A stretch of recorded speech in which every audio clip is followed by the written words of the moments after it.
Okay, I totally blew that, didn't I? Sorry. It's okay, I'm not worried about it. Okay, in the last video, I was talking about Trajan and what he was being naughty and he was killing Christians and being really naughty. And I'm going to talk about a letter that he wrote to a friend.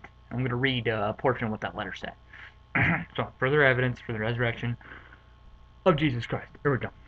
I have asked them if they are Christians, and if they admit it, I repeat the question a second and a third time, with a warning of the punishment that is awaiting them. Oh man, these are good. Okay. If they persist, I order them to be led away, executed, and they also declare that the sum of their total guilt or error amounted to no more than this: they met regularly before dawn on a fixed day to chant verses alternatively among themselves in honor of Jesus Christ, as if to a god, and also to bind themselves by oath, not for any criminal purpose, but to abstain from theft, robbery, and adultery.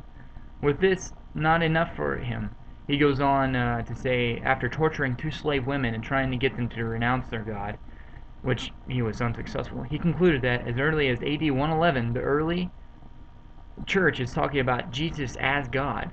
They have high ethical moral standards, and they're willing to be so radical for their beliefs that they die for their faith at the grassroots level.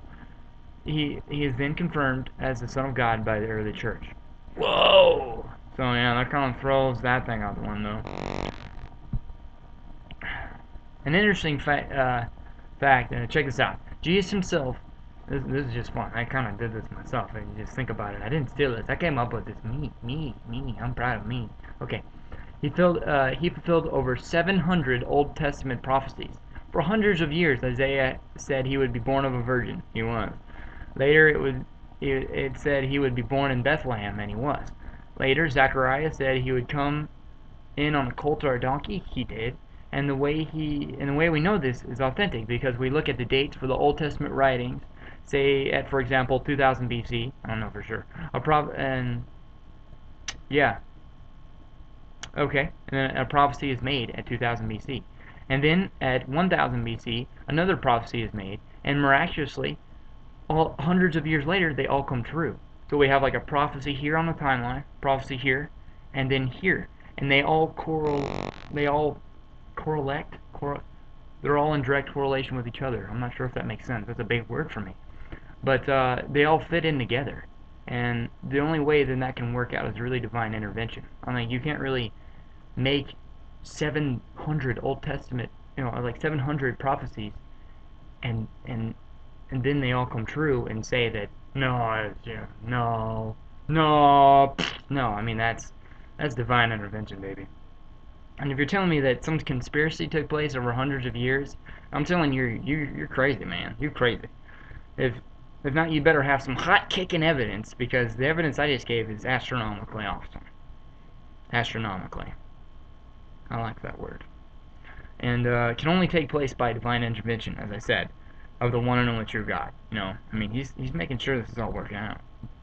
So, yeah, for example, check out Psalm 22, crazy awesome passage. If you do medical research and see what happens to a person when he's being crucified, and you'll think you're reading a medical manual. I kid you not. But the amazing thing is, it was prophesied how the Messiah was going to die by crucifixion, but crucifixion is not invented or used by the Roman government until 200 years after Psalm 22 is written. Divine intervention, baby. This is all confirmed by evidence, and it's historical. I mean, you can't say it didn't happen because it did. Mm-hmm. Too much time. Okay. And the fifth reason why the resurrection is true is that the death of Jesus was undisputed. See, what people or critics will say is like, hold on there, bucko. This is insane. Okay. Even though millions of people think he really was dead, and that he must have been given some herbs and spices to make it look like he was dead, and then when he was in the tomb, he came back to consciousness and he was fine. No. Okay. Yeah. I mean, if that's true, then it's all just like a big trick, and the Christian faith is just a bunch of poo. And they, no. Okay, check this out. The evidence. Okay, wait. Oh, no. What's that? Oh, not my plan. Oh no. Okay, let's check this out. The evidence. that is possible, or if he did even die. Okay, at that time of his death, both friend and foe were convinced he was dead.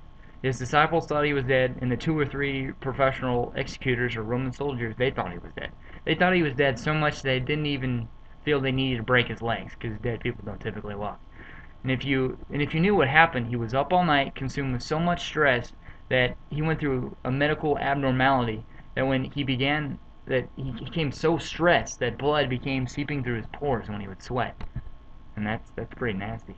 And after 3 trials, he was flogged, and the flogging consisted of a whip with rawhide. In the middle of the rawhide, there were these steel balls, and at the very end of the rawhide were pieces of bone which would cut your flesh like glass. And they would put a person on a pole, and as they flogged him, the balls would wrap around his body and cause major damage to his organs. Not good, not comfy. It doesn't tickle. And the pieces of bone would cut into his flesh as the whip pulled away, and it would like get into his flesh, and then they would pull it, yank it off, and it would tear it off. And 39 lashes was the limit, because very few dudes ever lived past 39 lashes. And if you've seen The Passion of Christ, the movie, is a pretty good description of what happened. And that's what Jesus got. He was within an inch of his life. And after that, we learned that he was beaten by the Roman guards. So, okay, recap. He'd been up all night, no sleep at all. He's within an inch of his life. And then he gets beaten up, and he's now so weak that he can't even carry the beam of his own cross when he's crucified. You know, that's pretty crazy. So, I mean, and another thing is, these Roman soldiers, if they don't kill him, they're gonna get their heads chopped off for not doing their job. So, I mean, you would think that they would do a pretty good job of, killing somebody. I don't know, because they're worried for their own lives. I mean, I'm not gonna say how I would do it, because I mean that's messed up. But I guess if I was in their shoes, I'd make sure I did a pretty good job. Okay, here we go. And if you do some medical research, you'll find that a person doesn't die from crucifixion, from the pain. It's actually from suffocation. And as your arms are extended, they put a nail between both ankles so you could push up with your legs and pull yourself up. But as you hung, your arms would dislocate, and tetanus would occur, which basically means your arms would freeze from lack of blood flow. And as you pulled yourself up to breathe, your organs would slide down, and the pain of pulling yourself up is compensated by trying to get a breath. So a person could only breathe by lifting themselves up, and eventually, oh, it's kind of funny. Okay, and eventually you become so exhausted you lose your strength to pull yourself up, and you eventually suffocate. It's considered to be one of the cruelest ways of death and torture in history. It's awful. And knowing that Jesus was dead, they took a spear and gashed into his side. And it's crazy. It says that when his right side was gashed, it says water and blood came out. Check this. In every human being, there's something called a pericardium sac. I think I'm saying that right. And which is basically a membrane around the heart, which consists of water, a water-like fluid. So as the spear pierces his heart and the pericardium sac, blood and water would come out. I mean, people can't live after being stabbed in the heart. That just doesn't happen. And in conclusion, a person cannot get away with saying that Jesus was not dead, because he was dead as a doorknob, my friend. So what's that mean? What it means is if he's going to appear later, then he must have came back from the dead. Logically. If we use our noggins, that's what we'll come up with. I don't really have time. Okay, so we're going to go on to the next video. Just click on the next one. I'll leave a link there for you, because I love you. Oh, you YouTubers, they're so much fun. Okay, it's getting weird. Just watch the next video.